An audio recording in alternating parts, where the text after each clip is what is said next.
I'm Al Bloom, Vice Chancellor of NYU Abu Dhabi, and it's an absolute delight to welcome each of you, if you're not already from here, to your new status as a member of this community and to NYU Abu Dhabi. We welcome to an event which is also a vital part of our celebration of the 10th anniversary of the NYU AD Institute, our powerful channel of outreach to the UAE and to the world. It has had an amazing history as part of what NYU has come to be for this community and as an intellectual center for the Middle East and beyond. Tonight is my extraordinary privilege and wonderful honor to introduce you to Her Excellency Noura Al-Kaabi, who will join NYU AD's own May Al-Dabbagh in a conversation on cultural spaces in the UAE. Her Excellency is the UAE Minister of Culture and Knowledge Development, Chairwoman of 2454, and as of 1 week ago, President of Zayed University. We offer Her Excellency our warmest congratulations on her appointment as President of our extraordinary partner in higher education. Congratulations. She received her BA.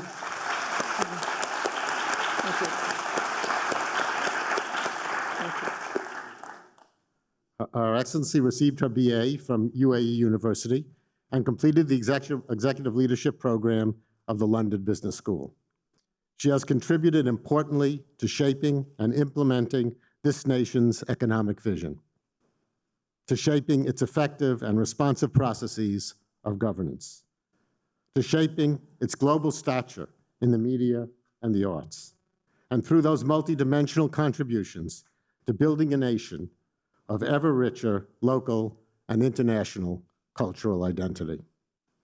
In 2016, she was named Minister of State for Federal National Council Affairs. Later in the same year, as Chairwoman of the Abu Dhabi National Exhibitions Company. And in 2017, Chairwoman of Abu Dhabi Media, and then Minister for Culture and Knowledge Development.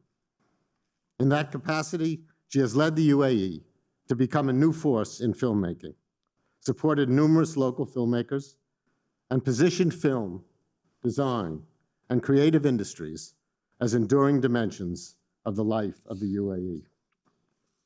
Moreover, the institutions she sculpts not only enrich cultural life and economic development and link Abu Dhabi to the world, but all of them build connections locally and internationally that foster shared understanding, mutual appreciation, and cooperative resolve. Her wisdom and work have been recognized globally. She was named Businesswoman of the Year at the Gulf Business Industry Awards, listed by Forbes Middle East as among the 30 most influential women in government, and was the first UAE national to be cited by Foreign Policy magazine as a top global thinker. For NYUAD, Your Excellency, it has been a source of particular delight and pride that you have been a frequent visitor to this campus. And your fervent support for quality education and for the arts, and your embrace of creativity and inclusion inspire this university and inspire this nation. Please join me, all of you, in thanking Her Excellency for what she has done for the UAE and for the world. Thank you. Thank you.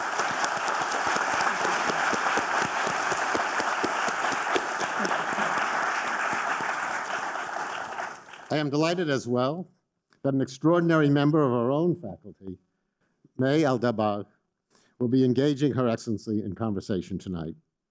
May is an assistant professor of social research and public policy at NYUAD, with an associated appointment at the Robert F. Wagner Graduate School of Public Service at NYU in New York. She received a BA in psychology from Harvard University and a PhD in psychology from the University of Oxford. May founded and directed the Gender and Public Policy program at the Dubai School of Government and served as a research fellow at the Women in Public Policy program at Harvard's University Kennedy School.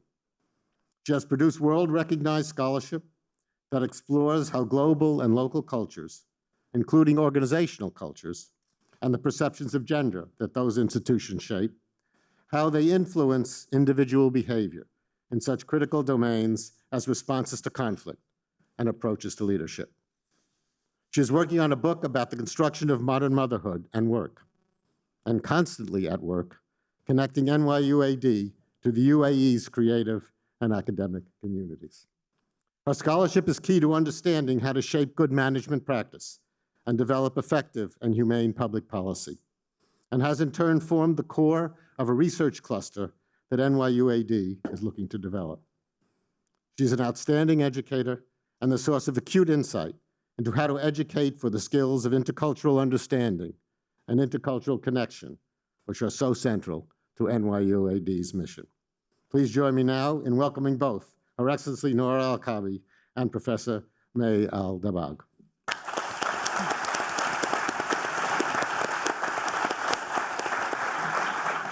To a brilliant conversation, which I know we'll have. Thanks very much. Thank you.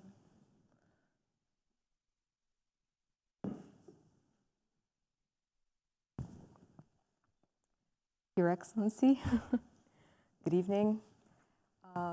Esteemed guests, good evening. It is an absolute pleasure to be here today with you in conversation with Her Excellency Noura Al-Kaabi. It's a particular pleasure to be participating in the anniversary of the Institute's work.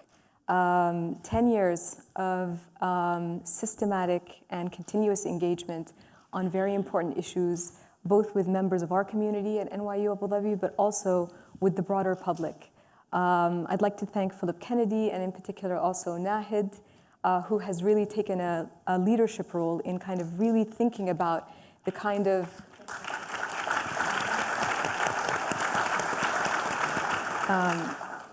spaces for conversations about issues both academic and deep, but also relevant and broad that we can have across different communities that we care about. And so with that, I want to say that the first time I met Her Excellency Noura, many, many years ago, was when she was still at 2454. So we heard about her illustrious career over the span of the last 10, 15 years. Yeah. I was at the time at the Dubai School of Government, and I had invited her to come speak to students from Zayed University and HCT, along with some other people, including Rajal Garg and Basma Al-Amir. I think you might recall that. So she is now their president, which they are very, very lucky to have. And I guess building on those kind of continuities, I'd also like us to maybe engage in a kind of conversation which also has some departures, or perhaps we're going to explore new areas and new interests together.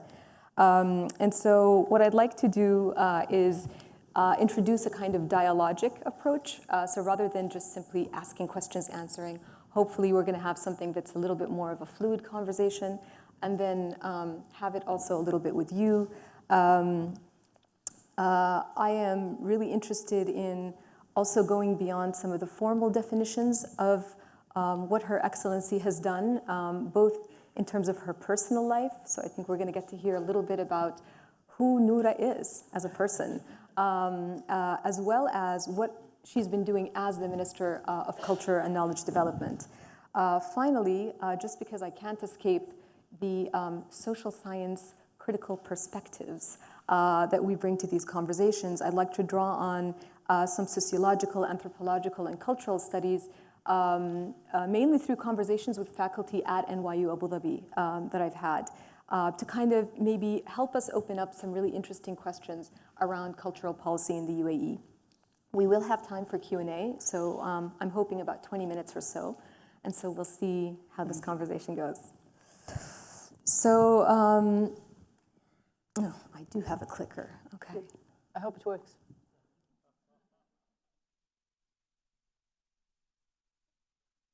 So tell us about this picture. Okay, so I'm the one with more hair. That's my father. I remember, I mean, it's kind of a vivid memory when it comes to especially our summer holidays. My father used to work in the military. My mother used to be a principal of a school. And of course, when we travel, it's, it started, it's part of their savings every summer. Yet, such saving is a precious month with my parents, whether it's in Paris or it's mostly Paris and London. I think that was their favorite destinations. So that is, next to me is my sister, who we tend to look like twins now. She's 1 year younger than me. And I like that we look twins because they think sometimes she's older than me. So such pictures is just, it reminds me of how my family sacrificed, you know, because it's not easy to get, you know, to spend all of your savings in just 1 month, you know. Yet that saving, because of they wanted to bond with us, it's explore different culture, explore a different world. And I think this is when you grow and you tend to understand life. You appreciate it. That's great, thank you. And so in your travels abroad with your family and with your sister, sort of getting exposed to a variety of new things, you also came back and grew up a little bit more. Can you tell us about this picture? Yes, this is in our home. I mean, back then, playing is playing outdoors. It's either you have your games, your bicycle. I still remember my BMX. If anyone owned a BMX, it used to be a beautiful yellow BMX, and Dr. Fatima, hers was a yellow. So it was. We fought a lot, and yeah, it was. Sometimes it gets ugly. Yet that was kind of a competition between us. I'm proud of her. She's a hematologist. She works at Khalifa Hospital. She's the smarter version of me. So this is a picture. We were so happy. We were playing. You know, it's like we're the police and we're in power. And it's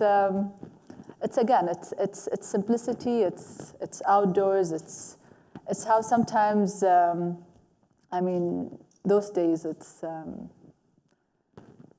simple things matter. Yeah, absolutely. And I think sometimes it's especially during play, right, that we discover ourselves. Absolutely. And we also discover how to negotiate really well.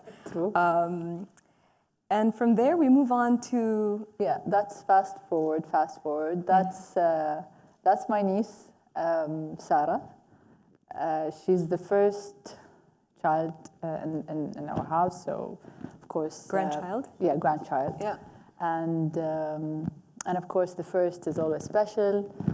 She has tremendous attention from all of us, from the grandparents, from all of. I mean, we're four girls and 2 boys, and she's the daughter of my brother. So with Sarah, I think it's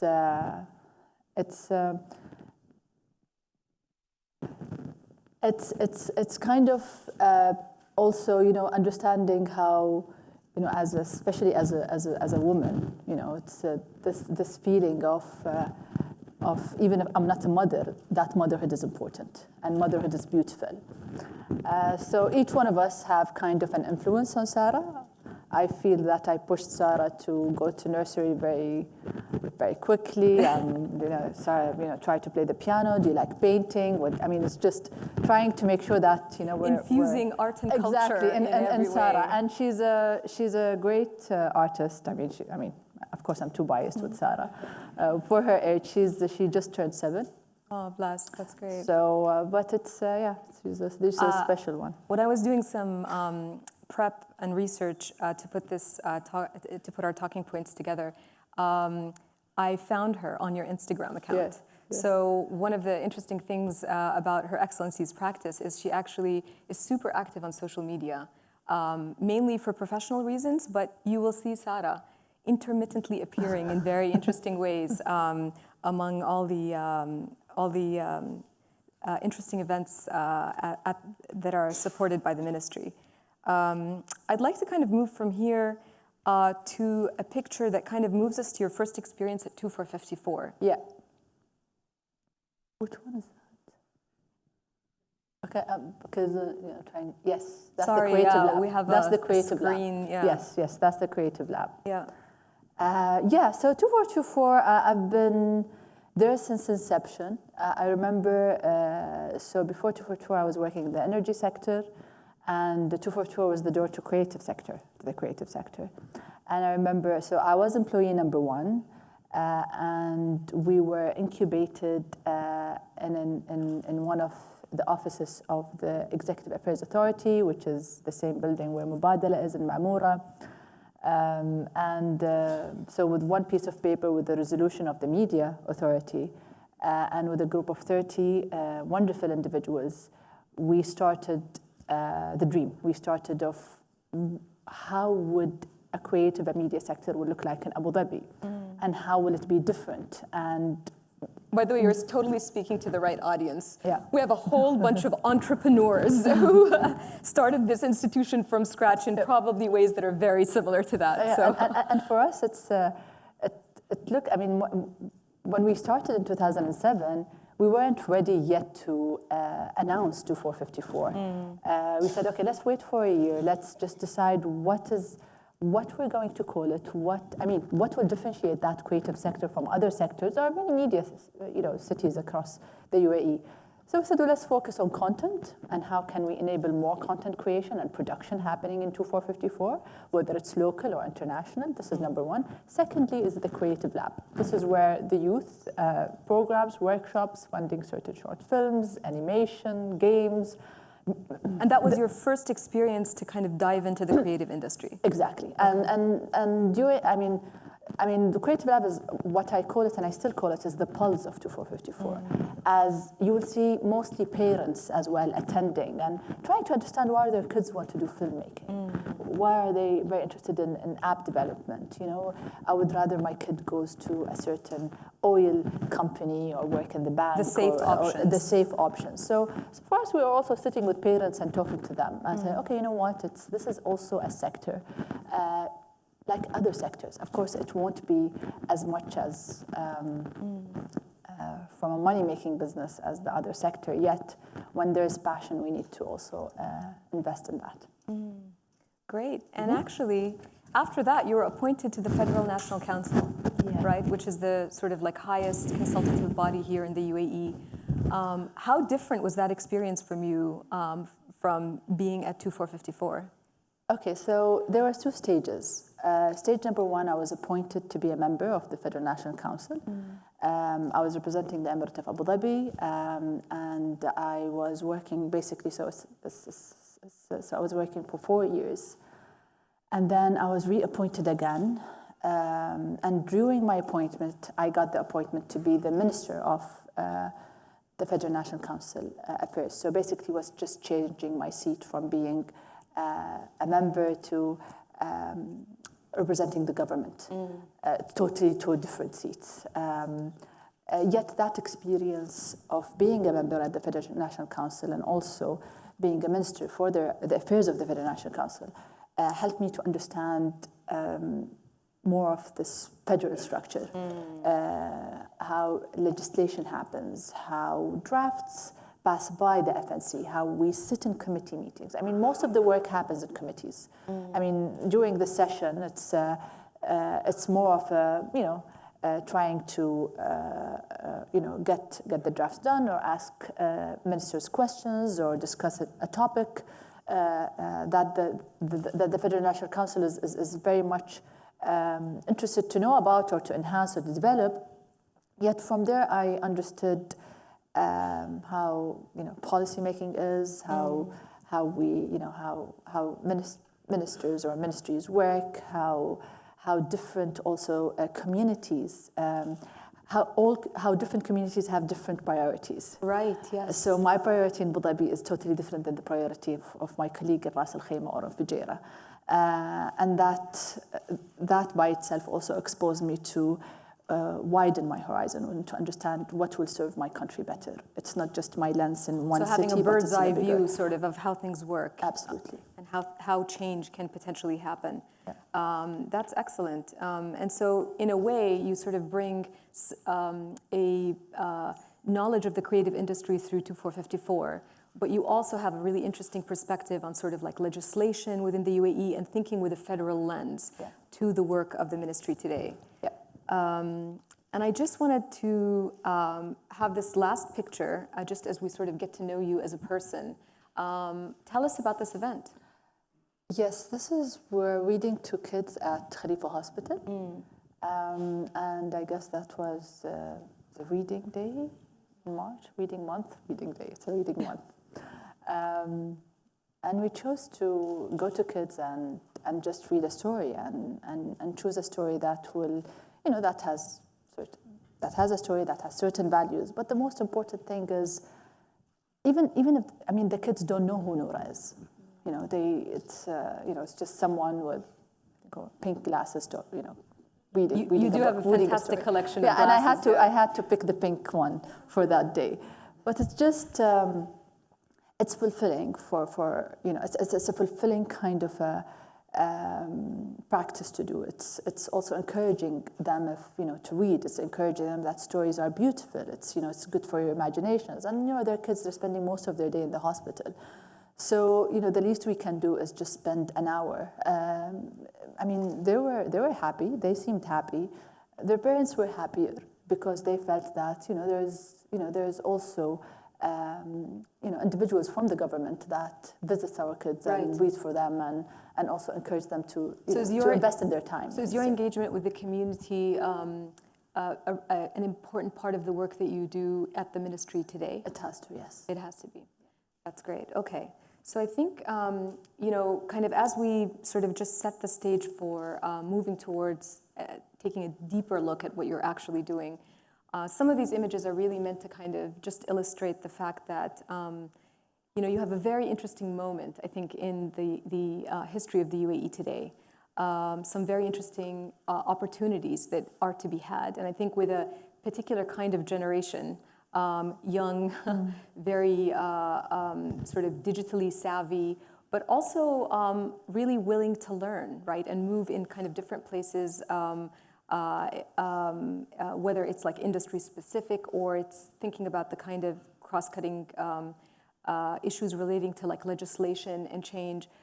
We're dealing with a really young person with a whole host of very rich experiences that they bring with them.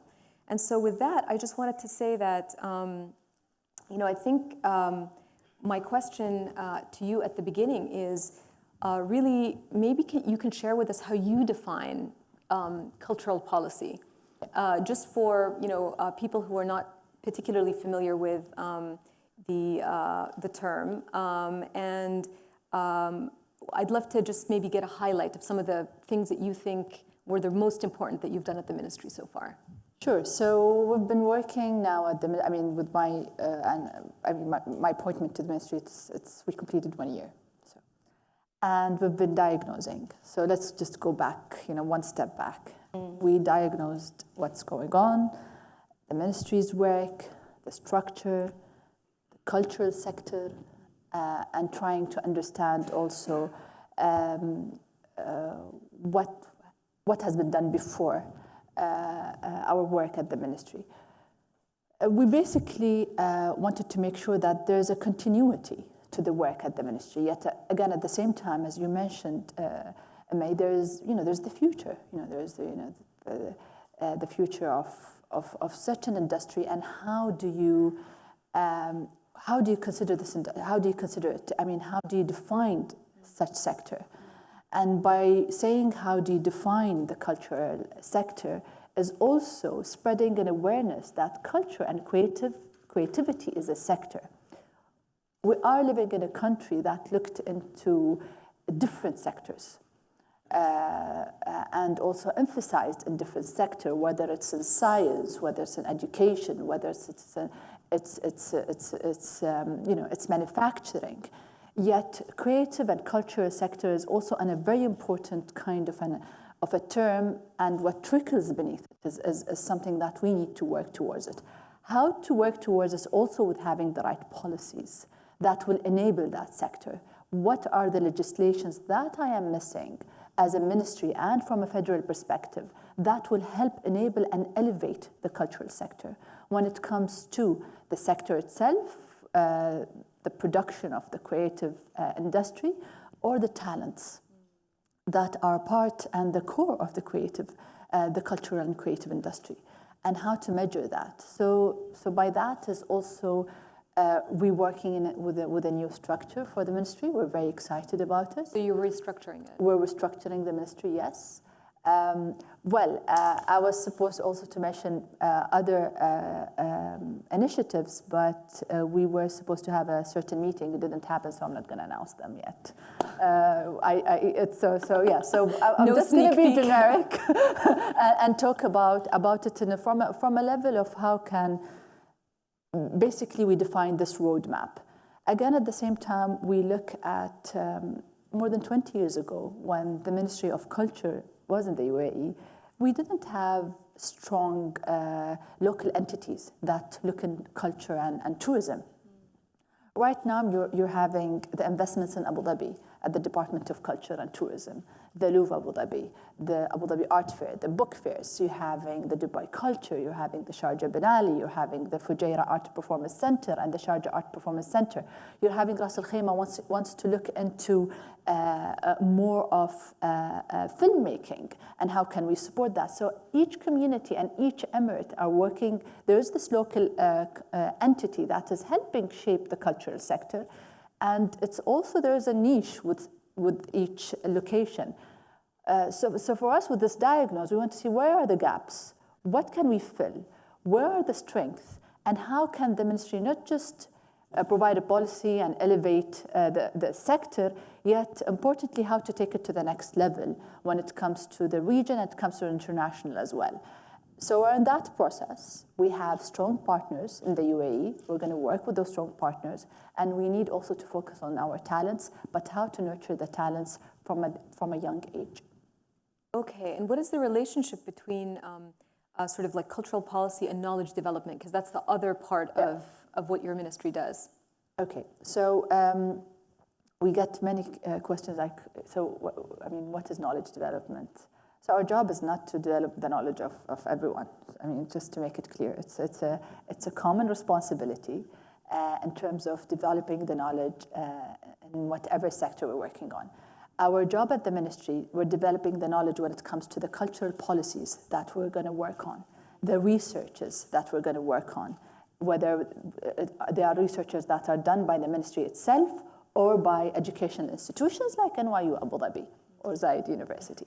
So how we look into such knowledge development when it comes to the research and when it comes to the policy.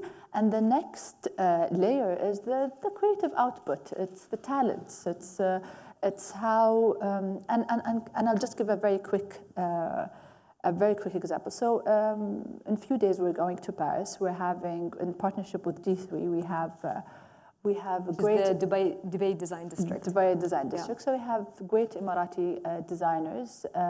They did some work in design that is inspired by their tradition. They exhibited in London Design Festival, and now it's going to Paris. So what we're doing is we're showcasing their work, their designs, and again, at the same time, it's the talent that we are presenting. It's not marketing the Ministry of Culture. Our job shouldn't be this what the Ministry of Culture did. This should be what kind of talents we have in the UAE. And how are they, it's not just how they're exhibiting their work, but what level of work they're doing. So we're doing that in a way also to develop the knowledge of audience who are outside of the UAE.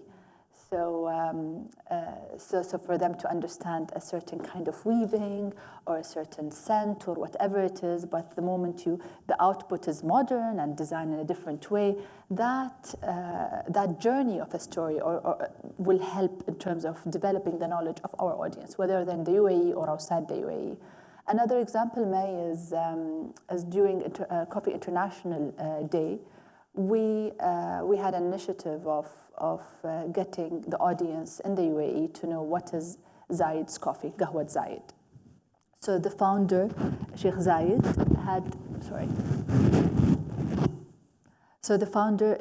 had a certain flavor with his coffee. And my wonderful team, found his barista.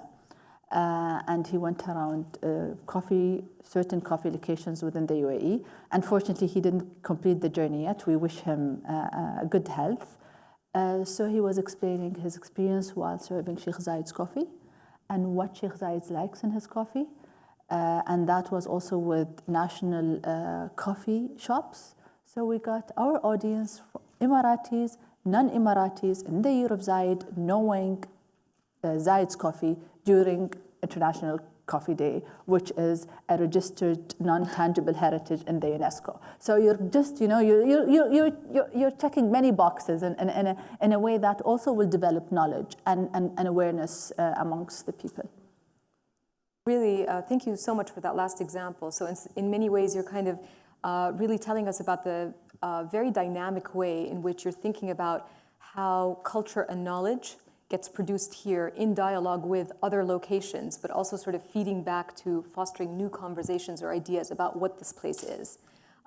So really, thank you very much for that. And in fact, one of the things that I had been doing, kind of in preparation for this talk was speaking to a number of people at NYU Abu Dhabi who are very much interested in, doing this exact kind of thing with you. Or who we're looking for interns. Hey, he's been. You hear that, everyone? If you're interested in an internship, you know where to go. And I think, in addition to kind of student involvement in these activities, but there are some super interesting areas that you have actually been involved in yourself, either because you've attended, events, and we'll hear about that perhaps in a little bit. Or I remember when I was at your office and I had mentioned But We Cannot See Them, which was this fantastic exhibition that was at the NYU Abu Dhabi Art Gallery that Maya Allison and Ala Idris, who is here, curated, telling a super interesting story about essentially the history of the kind of communities that existed in the UAE, and that they are not just happening now and simply because, we have this new interest in art and culture, but really that there were friendships that cut across all sorts of let's say boundaries that really created a very interesting climate and ecosystem for producing art. And when I was at your office and I had mentioned this to you, you said, "Yep, I have the book. It's sitting right here, right on your bookshelf." And so in some ways, I hear you as you describe kind of what the ministry is trying to do, thinking about the various ways in which culture and also knowledge development go hand in hand. Yeah. One of the things that we would love to hear about here is sort of what your view is on these potential collaborations going forward. So we have a couple of experiences that I think can be shared around this, but we'd love to hear from you about a place like NYU Abu Dhabi. It's a global institution, but it's based in the UAE. It's doing the same kind of interesting thing with these dialogues. How do you see this going forward? Excellent question. So first of all, thank you for the book. Thank you, NYU Abu Dhabi. As you said, May, we've been, getting many questions. So when did the art move? Who are our artists? Did they start in the 60s, the 70s? Who are they? Were there any censorship? How were they able to do this and that? And, you get all of those questions, yeah. and they're all valid questions. But if we go back and look at the pioneers, let's say, when it comes to the art, one of so Hassan al-Sharif is one, Muhammad Kadhim, Nujum al-Ghanem, they were all kind of a certain group who came from a certain school. Abdul Qadir al-Rais, who started in the late 60s, and he has his first solo exhibition in Paris. And you feel that, okay, there has been this kind of movement and stories across the UAE. It wasn't easy for them, and this is, hearing it from such individuals, and knowing that, they tried their best to to showcase. Yet there's not that much of galleries and exhibitions in the UAE. We didn't have the University Museum yet. They've done that while there were no that much of a platform or a roadmap to help them to nurture their talents and take it to the next level. Yet it's wonderful that they inspired many. They inspired others, whether they're from the UAE, other talents or other artists from the UAE or outside the UAE. And now when it comes also to seeing, individuals like Abdul Rayis, and I'll just give you a very simple example. I mean, in the 80s, Abdul Rayis was, doing his paintings and traveling around the UAE and meeting some individuals to help with even the art purchase. There were no galleries to help also get his art to be sold. And, there are individuals who are unfortunately unknown, but they did help with that kind of push because they bought the art. They believed in the art. They were like, no, I'm going to get this and that. No, they were like buying everything just to support the artists, because they believed in the artists. I hope one day we're going to be able to announce those wonderful individuals.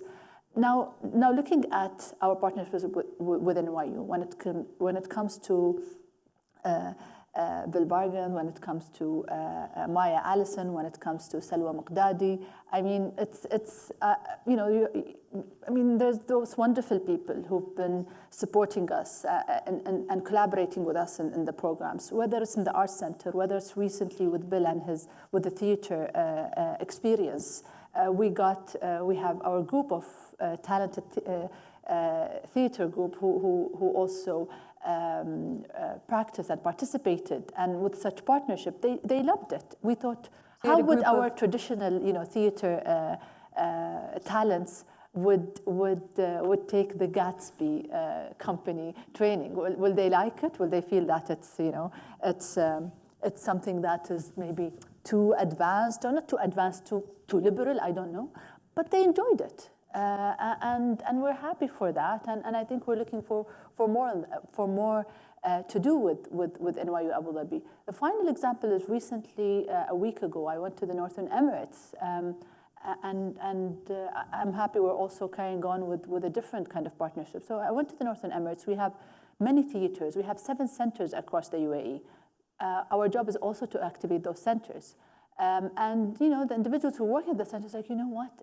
We want to travel and check theaters, equipment, lighting, what are the best way to handle, the technicalities behind the theater.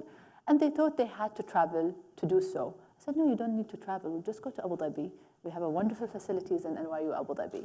You're going to meet with the team. They're going to help you. They're going to show you around. And this is what's going to happen soon with also the support of NYU Abu Dhabi. So such partnerships truly enrich the cultural scene, because we have a saying, "Eid wahda ma تصفق," a single one hand doesn't clap. So I feel this is what we should do as individuals who work in the cultural scene in the UAE. We will enrich it by collaborating and working together. That's fantastic, and we'll have a chance also during the Q&A to actually hear specifically from the people that you mentioned, thinking about what are the ways in which we hope to be able to contribute to the work of the ministry as well. I had one more question kind of in relation to the work of the ministry. This is really a question that kind of ties the Ministry of Culture and Knowledge Development to kind of other policy agendas in the UAE. So nationalization, for example, and employment, the challenges of employment is one of the key things that sort of like permeate a whole number of areas here. And what's interesting about your industry is it sort of potentially moves us away from thinking about employment the way it used to be, right? So like, oh, how do we get people to move from public sector employment to the private sector? And so this notion of like, you have to just kind of try to get people to shift their attention from here to there. But what's interesting about the creative industry is, of course, that it's much closer to the comfort zone of millennials. It's you can kind of do a little bit of this, you do a little bit of that, you work around different things, and it's really about your brand. It's about what you're able to say you do, but a little bit on your own terms. And so I wondered whether you could tell us a little bit about whether the kind of work of the ministry is getting at some of those employment challenges in different ways, what your experience has been with that. Sure. So I had my colleague Ruba once in my office saying, "What's going on with the millennials? We need to hire young people, but they don't want to work from 9 to 5." So I said, "Are we going to be the last generation in office?" And she said, "They don't want to work from 9 to 5. They want to work 2 days a week. They're happy with the NYU graduates." Oh, yes, yes. Okay, they want to work 2 days a week. And, they don't want to be conformed to one place. I said, okay. And it's interesting because okay, so it's very interesting, and I think we need to have a specific research when it comes to the future of jobs, because the question is, are we equipped with such way of handling a job? With I just want to work from this time to this time. I'm not ready yet, because. Is it they want to? Is it that what, I am the boss of myself, or is it I'm not yet ready? I would rather explore. It's fine, but it's also, how can we be flexible around this, and how can we also make sure that we tap into the best talents? And it's fine if they want to work 2 days a week or 1 day a week, and they want to work remotely. So I believe that it's going to be interesting and exciting, but going back to your also point with unemployment, is what are the different offers that are not necessarily that kind of a full-time job? Sure. And for us as entities, and I think this is also, I do sit at the Educational Council. We sit with the Minister of Employment and Nationalization. We sit with the Minister of Community Development, the different ministers of education, headed by Sheikh Abdullah Bizaid, and we try our best to understand, okay, what is next? What are the future skills? And we always ask this question is, and whatever your degree is, and the moment you graduate, because we really don't know in 10 years how life will be, or what the world will look like. The world would be. But it's like, what are the essential skills that you will have and you will own and you will be equipped with and you'll be able to do anything? And I think that is really important for us. The best thing when it comes to creativity is we know it's going up the chain and up the ladder. We know that emotional intelligence, creative thinking, critical thinking, creativity, innovation is something that I hope robots or artificial intelligence won't be, more emotional than us and more wiser than us. And I think this is where we should, start to influence it instead of being influenced. Thank you. So I think, as kind of we hear about the different ways in which the ministry has been, on the one hand, restructuring itself, sort of in relation to what it used to be, in relation to a whole range of opportunities for the UAE at the moment, both globally, but also in relation to certain kinds of challenges, in the country itself. Can we take a moment to kind of think a little bit about, what these global collaborations have meant for the ministry? So, one of the sort of like most iconic buildings of Saadiyat is the Louvre. And there are a number of classes that are now structured around interesting things to do with the Louvre, dissecting the museum itself, its relationship to the broader community, what it kind of signals in terms of the UAE. Yeah. But there's been a lot of kind of talk about this notion of like, oh, is this simply an import model? You get something that seems to have worked somewhere else, and we bring it here, and somehow, boom, you have culture. Yeah. So it's a bit of a cliche, but I would love for you to speak about that a little bit.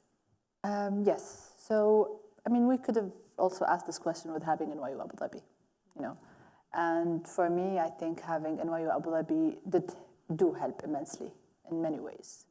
when it comes to the graduates, when it comes to the talents, the skills, the faculty that we have, the partnership that we're having in the ministry with also the Arts Center and the wonderful team. And I think that kind of, and how it's become tailored to how it will improve, the outcome, whatever the outcome is. Going to the museum, yes, it's the Louvre Abu Dhabi, there's the Louvre Paris. Yet, what I'm proud of, it's the first ever universal museum that is curated in such also a universal language that shows humanity and history in a total different way that unprecedented and never done before. I grew up in Abu Dhabi. I never had the chance to go to the Louvre because we didn't have a museum yet. When we traveled, my parents took us to the Louvre. They took us to the British Museum. And yeah, it really helps the way we look into things and structure the way we look at different cultures and treat different cultures and respect different cultures. The Louvre Abu Dhabi is another project that definitely will enrich the cultural scene. It will add into the knowledge. It will develop the knowledge when it comes to the history of the Louvre. The collection is different. The partnership is not just with the Louvre Abu Dhabi, but with 10 of different museums in Paris itself. So you're not seeing just objects from the Louvre Paris. So it's more of from a state to a state partnership that is helping also with the talents, getting the next curators from the UAE, with getting the next guides, with the artist, and again, maybe there's a 7 years old, maybe Sarah will go say, one day I would love to have my painting hanged at the Louvre, and Inshallah. Why not? If she will continue with doing her art. So it's more of that opportunity, and especially in this region, it's important to have such hope. Great, thank you for that optimistic note. And actually, just to continue kind of the conversation around talent and what it means to sort of foster talent in the UAE, I was wondering whether you could tell us a little bit about your kind of perspective on how the UAE can capitalize on the transnational community of artists, producers, technicians, people who are very much a part of the UAE and who have been involved in this kind of vibrant and very internationally oriented cultural sector. Is there a kind of rethinking on the side of the ministry of the kinds of policies that need to be in place in order to allow for this to happen? Okay, sure. So my art teacher was not an Emirati when I was in school. My music teacher wasn't an Emirati even when I was in school. And I was saying earlier today that I was speaking a different dialect till before going to high school, because most of my friends weren't Emiratis. They were from the Levant and from Egypt, so then I had to adjust my dialect, because in the other school, what kind of dialect are you? They were trying to understand, what's going on, but it's just, it's kind of a regional language that I used. And I feel, going back, the inception of this country is what, the founder, Sheikh Zayed, this is what helped it to become such a universal place. And such a universal place is not exclusive for us, the Emiratis. And when it comes to the talents, and when it comes to the culture, this image, I'll just give you an example, is the Al-Burda award ceremony. What is Al-Burda? It's a competition in Arabic calligraphy and poetry and classical poetry, and this is just something that it's an initiative that has been happening at the ministry for the past 14 years. Not many people know about it, but soon you will be knowing about it. Until 14th of November, we're transforming it not just as an exclusive ceremony event, but there will be a festival. It will be called the Al-Burda Festival. We'll have international speakers talking about Islamic heritage, Islamic art, music, architecture. It's also that linked to the ceremony, which is calligraphy. So it's really important for us to work on that. Such conversations are not exclusive to Emiratis or Muslims. No, there's science behind it. There are people from universities, from foundation that also worked on preserving and promoting such culture. So, I mean, this is the job of the ministry, how to promote and preserve it and maintain it. Now, when it comes to different also talents, last week we had an event called Youth 101. I was talking to, and they were basically high school students or first year of university. So I was doing my best that it's a 5 minutes or 6 minutes talk, because I know the attention span is a complete disaster now. It's 10 seconds or, anyway, so in that event, I mentioned that we're going to have a national orchestra. And that national orchestra is because music is important. You listen to music, you play games. Imagine your game is without music. Imagine you're in the car without music. Imagine you're watching a film without music. So imagine your life without music. It was a headline on the National. Anyway, we were just talking to kids, and then there were questions, and there was great articles on the Nationals talking about how we should work on a proper national orchestra and who we should include and not. And yes, everything was included, but I was happy with the contribution. So thank you, the National. So in that, we are not looking into only Emirati talents. It will be Emirati and non-Emirati talents. Starting from a young age, we're going to focus on youth, and hopefully in 5-10 years' time, we're going to have wonderful results when it comes to the talents of such an institution.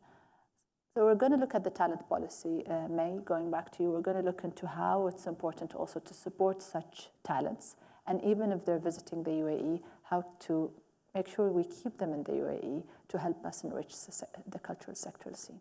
Oh, that's really great to hear. I think definitely one of the things that may sound a little technical or administrative can actually be a major obstacle to people, being able to kind of really be a part of a sustainable process of producing things here. Absolutely. Right? And I think there's ample research which is now showing some of it actually being done even by faculty at NYU Abu Dhabi, like Loura Al-Kaabi has a piece really kind of looking at notions of belonging, how people feel that they are from a place. Yeah. Even if kind of the official labels are mismatched. Yeah. And I guess, can I ask you a question that is almost the flip side of this? So on the one hand, it's really great to hear that the ministry is really thinking very hard about its policies and thinking about the ways of supporting. But might there also be an argument to think about creating spaces which are not at all governmental? And here I reference the work of Salwa Maqdadi. She shared with me a very interesting piece where she was kind of looking at cultural policy across the Arab region.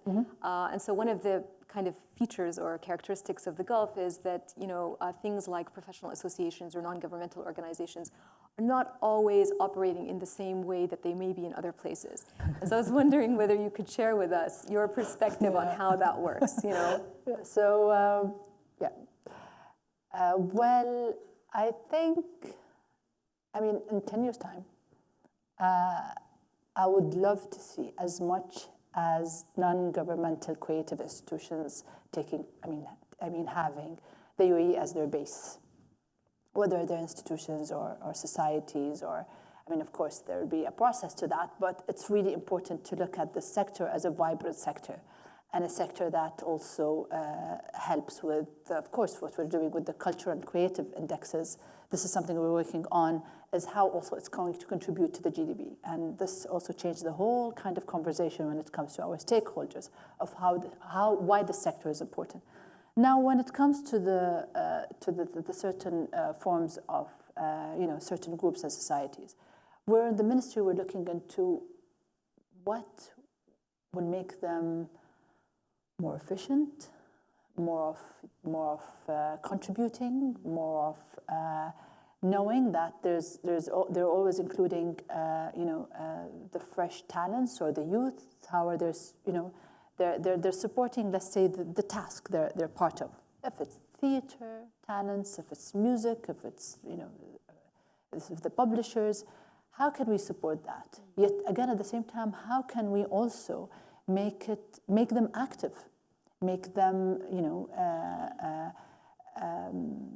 there for the community, make them looking for talents, make them, just getting, it will make our job much easier if there was more efficiency. We're going to work on that. It's not going to be easy because, you want to also provide them with freedom. You want to facilitate it for them. They need to be, taking off and doing what they're doing. Yet we really need to update it. There's supposed to be a major update. And I think we might be able to look into, and this is me thinking loudly, look into how can we get different forms of clubs. That is not necessarily, the usual ones, from the youth or from universities. And those clubs and councils will look into how can they help us to take it to the next level. So maybe we might, there's, I work in the ministry and have many wonderful employees. We have certain employees who've been working in the ministry since the 80s. Yet, they have this vast amount of experience. So you do have the past. You want to maintain it, but you also want to make sure that there is a link between them and their knowledge and the future again at the same time. So from an execution perspective, we need to also help in that. If they were able to do it, it's great. But again at the same time, I need to have a parallel youth club that is formed in certain places or universities that will help also take it to a next level.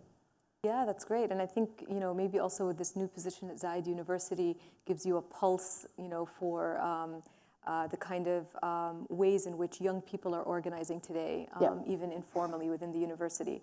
And that was kind of a nice lead into my last question, which was really about whether you could sort of share with students at NYU Abu Dhabi any advice, in terms of kind of what the opportunities might be in the cultural sector. You've already offered a number of internships, which is fantastic, but also just by way of aspirations. And I say this really, as somebody who's worked with super, super talented people. So I had a student, Shamal Bestaki. I didn't actually supervise this capstone, but she did this beautiful work where she turned interviews with people who live on the Dubai Creek into poetry, but also into visual representation. Yeah.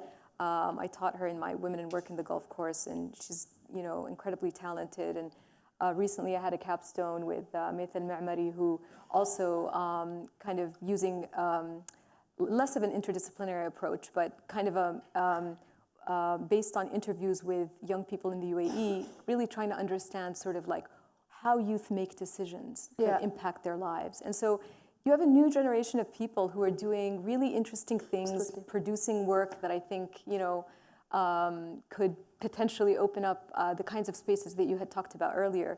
But what advice would you give them? Okay, so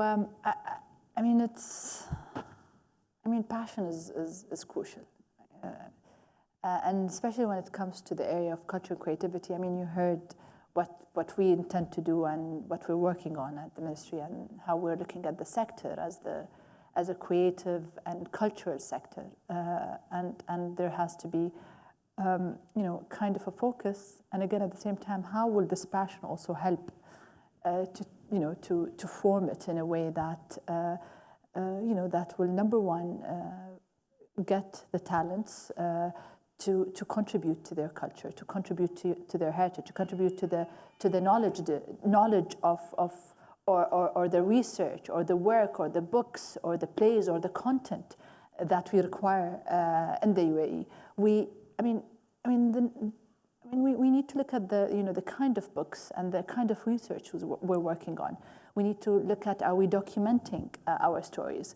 Are we documenting, our music? Are we working in terms of, okay, this is the base. This is the base in all of, let's say, the cultural genres and how and let's say the Emirati or the Arabic one, and get people to understand our culture from that perspective. And I think passionate people will, and if the students are, I'm sure they're passionate. It's that, if they will focus on that, it will help us in terms of taking it to the next level. And again, we're all students here. I was sitting next to a student yesterday at the Mohammed bin Zayed council, and he was, he's graduating from Zayed University. He was giving me tips about Zayed universities. He said, you better do this, you better change that, and close whatever. And I said, oh yeah, okay, thank you. And he was so confident. He was, and I liked it, and I liked it because we'll never undermine if the advice or comes from a student, and even if they're fresh graduates and they're working with us, and they're very keen to work. I know they're hard workers. Sometimes we interview individuals from youth, and instead of us me answering questions, just give me the project and see what I'll be doing with it. So it's there is a speed, there is passion, an opportunity. I mean, and get your hands dirty. Don't think that that it's not your level to do a certain job. It's never that. I mean, for me sitting here, I mean, I didn't stick into my job description. Oh, I'm not going to do that. It's not in my job description. You wouldn't see me here. So it's more of getting your hand dirty, focus and passion. We want passion in the creative sector, and again, would love to have Shayma and Shemma and Meta interning at the ministry. They're busy either getting their kind of graduate work done. So Meta's actually at Oxford, and Shemma is currently working on her project. But I think there are many more people, possibly even in the audience, that would be very interested. Excellent. So I'd really just want to kind of, first of all, since we ended on this very optimistic note of passion, which I think is a good one to maybe open up a bit of a conversation with the audience.